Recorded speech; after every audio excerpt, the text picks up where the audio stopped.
భారత కార్మిక సంఘాల సమైక్య ఏఎఫ్టియు రాష్ట్ర స్థాయి జనరల్ కౌన్సిల్ని ఈరోజు కోనసీమ జిల్లా మండపేట పట్టణంలో జరుపుకుంటున్నాం. మొట్టమొదటి నుంచి కూడా ఈ దేశంలో కార్మిక వర్గం సమాజానికి సంపద సృష్టించి చెమట నెత్తురు దారబోసి యజమానుల లాభాలు దారబోస్తున్నటువంటి ఈ సమాజాన్ని బతికిస్తున్నటువంటి కార్మిక వర్గాన్ని ఈ పాలక వర్గాలన్నీ కూడా కిందే ఉంచుతూ ఉన్నాయి, వాళ్ళ హక్కుల్ని కాలరాస్తూ ఉన్నాయి. గత 50 సంవత్సరాలుగా ఐఎఫ్టియు దేశవ్యాప్తంగా రాష్ట్ర వ్యాప్తంగా అనేక పరిశ్రమల్లో పనిచేస్తున్నటువంటి కార్మికుల హక్కుల కోసం పోరాడింది. అదే క్రమంలో చాలామంది నాయకుల్ని అమరులయ్యారు, వాళ్ళు కోల్పోవడం కూడా జరిగింది.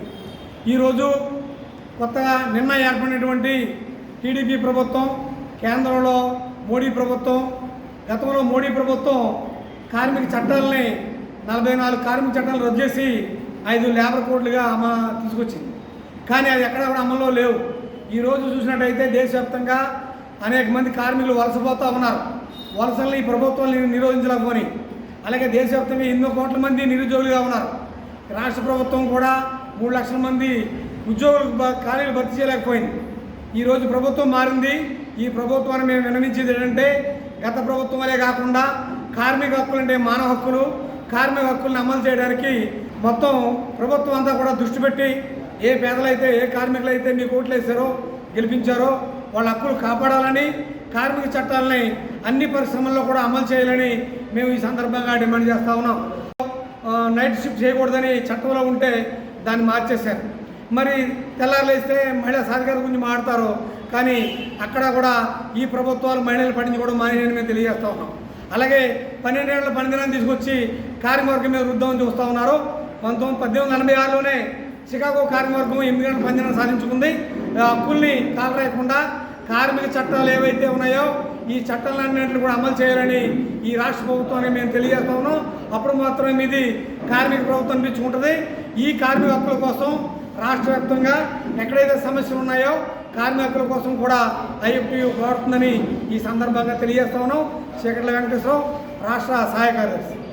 మిత్రులారా, భారత రాజ్యాంగంలో 7వ షెడ్యూల్లో రాష్ట్ర కేంద్ర ప్రభుత్వాల ఒక చట్టం ఒకటి ఉంది. అంటే కార్మిక చట్టాలని సవరణ చేసేటువంటి అధికారం రాష్ట్ర ప్రభుత్వానికి కేంద్ర ప్రభుత్వానికి కూడా ఉంది. దాంట్లో భాగంగానే ఇవాళ బీజేపీ ప్రభుత్వం అధికారంలోకి వచ్చిన తర్వాత కార్మిక చట్టాలని చాలా రాష్ట్రాల్లో మార్చింది.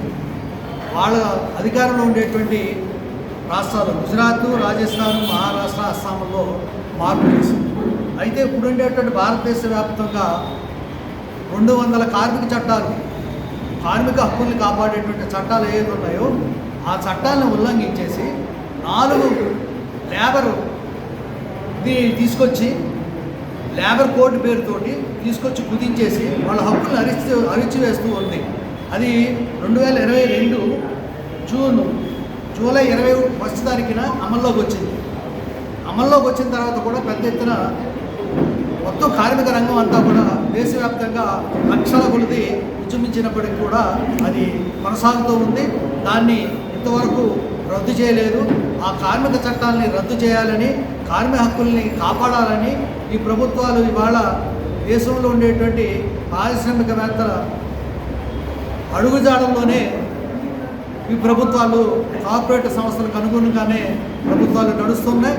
దాన్ని వ్యతిరేకిస్తూ ఇవాళ కార్మిక లోకం పెద్ద ఎత్తున ఉద్యమం చేసి ఆ కోడ్ని 4 కోడ్ని తీసివేయాలని, కార్మిక హక్కుల్ని కాపాడుకోవాలని ఇవాళ దేశవ్యాప్తంగా ఉద్యమాలు జరుగుతున్నాయి. కార్మిక ఉద్యమాలు దానికి ఇవాళ మండపేటలో జరుగుతున్నటువంటి ఉద్యమమే నిదర్శనం.